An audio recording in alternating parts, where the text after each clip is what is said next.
අපිට දෙකම ආවද?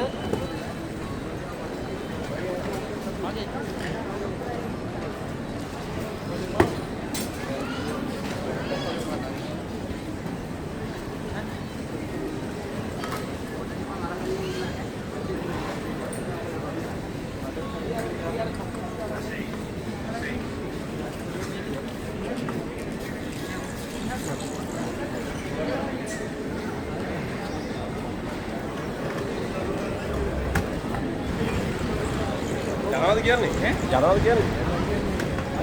ඉතින් අනිත් එක අවුත් එක යන්නේ නැහැ. ආසක් කියන්නේ නේ කොහොමද යන්නේ? මේ දැක්කා. හරියද? ඔව් මේ හරියට දැක්කා. තුන් ආයෝ. ඉඳලා උඩ. ඔය දෙම යන්නේ නැහැ. මම යන්නේ මේ පොල්ලත් එකයි. අර 30 මල්ලි පොල්ලත්.